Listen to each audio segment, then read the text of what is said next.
திருவண்ணாமலை மாவட்டத்தில் கலசப்பாக்கம் ஒன்றியம் மேல்பாலூர் கிராமத்தில் இன்னைக்கு கிட்டத்தட்ட ஒரு 3000 மரக்கன்றுகளை புதிதாக நட்டு இருக்கின்றோம். எல்லாரும் சேர்ந்து பசுமை தாயகம் சார்பாகவும் பாட்டாளி மக்கள் கட்சி சார்பாகவும் நிறைய நிர்வாகிகள்லாம் இன்னைக்கு ஒன்று சேர்ந்து நிறைய பொதுமக்களும் பார்த்தீங்கன்னா அத்தனை மகளிர் வந்திருக்காங்க. எல்லாருமே ஆர்வமாக அந்த மரக்கன்றுகளை அது ஒரு 10 விதமான மரக்கன்றுகள் இருக்கும்னு நினைக்கிறேன். தென்னையிலேருந்து மகனின்ற அந்த மாதிரி வேம்பு எல்லாருமே அது மாதிரி நிறைய 10 விதமான மரக்கன்றுகளை வகை பிரித்து எல்லா இடத்துலையும் நட்டுருக்குறாங்க.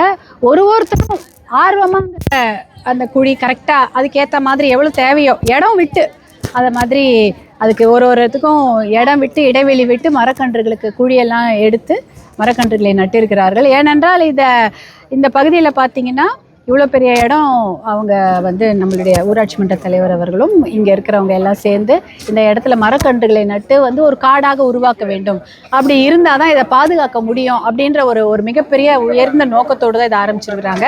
ஏற்கனவே 3000 மரக்கன்றுகளை வனத்துறை சார்பாக அவங்க கிட்டேருந்து பெற்று ஏற்கனவே நிறைய மரக்கன்றுகள் நட்டு மரமாக வளர்ந்துருக்கிறது. இன்னும் கொஞ்சம் விரிவுபடுத்தியிருக்கிறாங்க. இந்த இடம் இன்னும் கொஞ்ச நாள் கழித்து பார்த்தீங்கன்னா இங்கே ஒரு பெரிய தோப்பு, ஒரு வனம், ஒரு காடு அருமையாக இருக்கும். எப்போ இங்கெல்லாம் நிறைய இடத்துல காடுகள் அழிக்கப்பட்டிருக்கு, இந்த இடத்துல இன்னைக்கு ஒரு வனம் உருவாக்கப்பட்டிருக்கிறது என்பது தான் இந்த கிராமத்தில் இருக்கக்கூடிய ஒரு சிறப்பு அம்சம். இதை எல்லா ஊர்லேயும் பின்பற்றுவாங்கன்னு நம்ம நம்புகிறோம். நிறைய இந்த மாதிரி மரக்கன்றுகளை நட்டு அதை வளர்க்க வேண்டும். ஒருத்தரும் உறுதி ஏற்றிருக்கிறாங்க. நாங்கள் கண்டிப்பாக இந்த 5 வருஷத்தில் ஒரு மிகப்பெரிய பசுமை போர்த்திய ஒரு இடமாக இதை உருவாக்கி காட்டுவோம் என்று இந்த கிராம மக்கள் உறுதியேற்று இதை செய்து கொண்டிருக்கிறார்கள். அவர்களுக்கு இந்த மேல்பாலூர் கிராம மக்களுக்கு எங்களுடைய மனமார்ந்த வாழ்த்துக்களை நாங்கள் பசுமை தாயகம் சார்பாக இங்கே தெரிவிச்சுக்கிறோம். தமிழகம் முழுவதும் பசுமை தாயகம் சார்பாக எவ்வளவு மரக்கன்றுகளை நடுறதுக்கு ஏதாவது திட்டம் வச்சு இது பண்ணிருக்கீங்களா? எவ்வளவு நாங்கள் நிறைய லட்சக்கணக்கில் மரக்கன்றுகளை நாங்கள் நட்டிருக்கின்றோம். நீங்கள் பார்த்தீங்கன்னா நான் கிட்டத்தட்ட 2004 பார்த்தீங்கன்னா இதே போல் ஒரு பெரிய இடத்துல 1000-2000 மரக்கன்றுகளை நானே நட்டிருக்கிறேன். திருத்தணி பக்கத்தில் ஒன்றும் இருக்குங்க.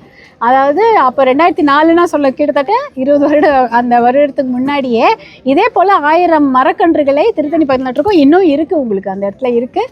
அதே மாதிரி நிறைய ஒரு வருடமும் மட்டும் மாதக்கணக்கில் எங்களுடைய பசுமை தாயகம் நிகழ்ச்சிகளில் மரக்கன்றுகளை எல்லாருக்கும் கொடுப்பது ஒரு தொண்டாகவே செய்து கொண்டிருக்கிறோம்.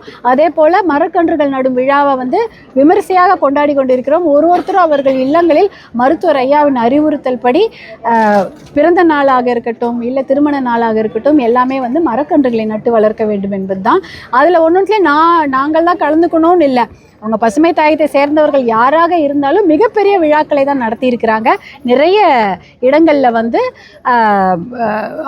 அவர்களுடைய முன்னெடுப்பு முயற்சியால் ஒரு 500 மரக்கன்று 200 மரக்கன்று 1000 மரக்கன்று நிறைய நட்டிருக்காங்க. அதனால் கண்டிப்பாக லட்சக்கணக்கில் மேலே இருக்கும்.